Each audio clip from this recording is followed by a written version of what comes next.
The wicked stepmother sent her to the stream on Eke market day, knowing no one who goes there returns. 15-year-old Adanna knelt before her stepmother, tears streaming down her face. "Please, Mama, not today. Today is Eke market day. Nobody goes to the stream on Eke market day." The woman stood over her, clay pot extended, her face carved from stone. Behind her, in the shadows of their compound, her own daughter Ninkoli, 14 and safe, watched in silence. "Are you refusing to fetch water for this household?" the stepmother hissed. "Do you want us to die of thirst? Take this pot and go, now!" "But Mama, everyone knows. I know nothing except that we need water to cook, or would you rather we starve?" Adanna's hands trembled as she took the heavy pot. In the 3 years since her father died, this woman had made her life a slow poison. But this, sending her to the stream on Eke market day? This was not cruelty, this was murder. Everyone in Umuorie village knew. On every 4th day when the Eke market spirits walked, the stream belonged to the water goddess Idemili. Those who went there never returned. Their bodies were found days later, bloated and pale, pulled from the water with no marks, no wounds, just gone, as if their souls had been drunk dry. But Adanna had no choice. Her stepmother's smile told her everything. "Go and die so my daughter can have everything." Adanna walked through the village, pot balanced on her head, tears falling silently. The paths were empty. Everyone was either at the distant Eke market or safely in their compounds, far from the stream. She passed the village shrine of Amadioha, the thunder god, and stopped. With shaking hands, she removed her mother's coral beads, the only thing she had of the woman who died giving her life, and placed them at the shrine's base. "Great Amadioha, I may not return. Keep these safe for me. They are all I have of my mother."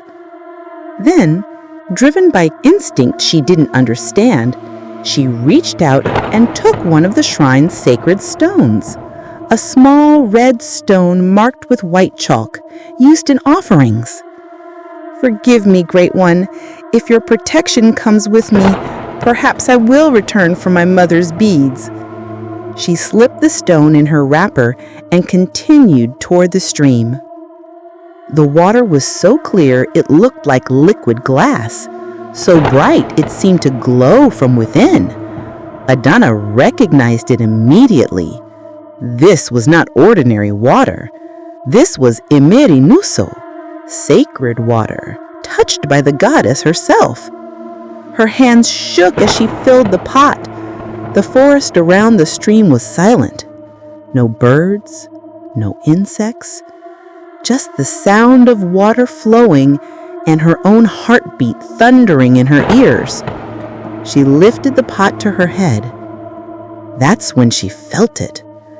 The temperature dropped.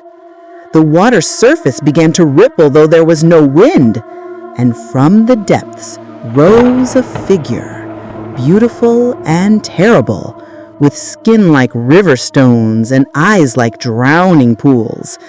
The water spirit's voice was a whisper and a scream at once. "You came on Eke market day. You are mine." Adanna couldn't move. The spirit's hand reached for her, fingers trailing water that burned cold as death. Then the sacred stone in her wrapper blazed with heat. The spirit recoiled, shrieking, "Amadioha's protection! You carry the thunder god's mark." I took it from his shrine. I left my mother's beads." "Clever child," the spirit hissed, already sinking back into the water. "No spirit dares touch what belongs to Amadioha. You have traded wisely. Go, but know this. You have survived what none others have. The goddess will remember you." Adanna ran, pot perfectly balanced despite her terror. She stopped at Amadioha's shrine, falling to her knees. "Thank you, Great One. Thank you." She returned the sacred stone to its place and retrieved her mother's beads, pressing them to her lips. Then she ran home. Her stepmother stood in the compound, and the shock on her face was almost worth the terror Adanna had endured. You're alive?" Adanna set down the pot.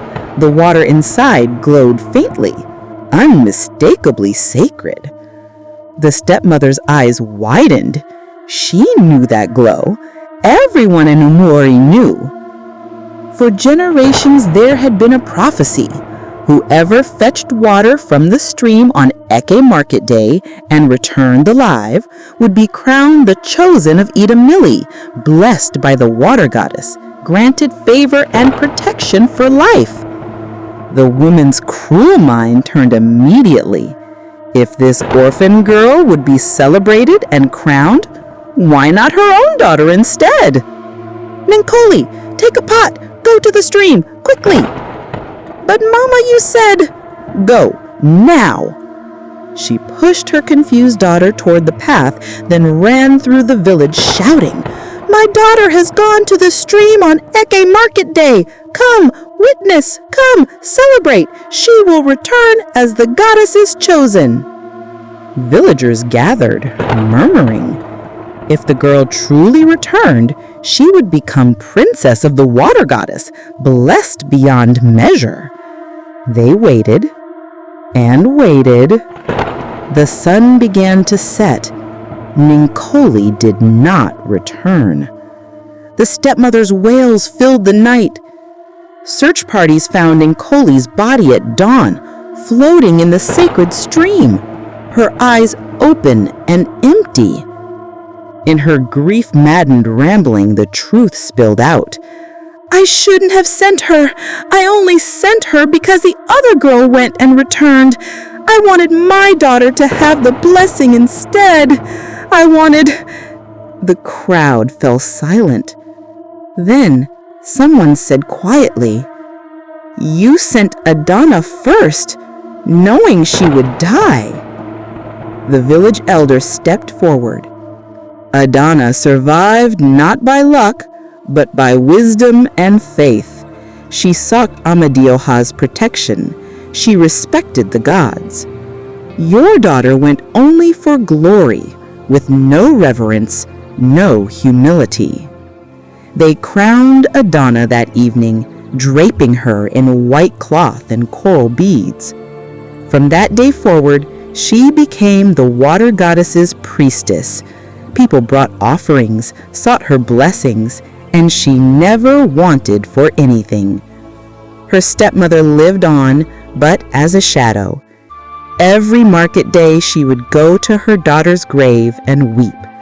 The woman who had tried to kill an innocent girl for greed had sent her own daughter to death instead. The gods, the elders say, have perfect memory and perfect justice. Wickedness planted returns to its sower. The gods protect the innocent, and those who survive impossible trials do not survive by chance. They are chosen.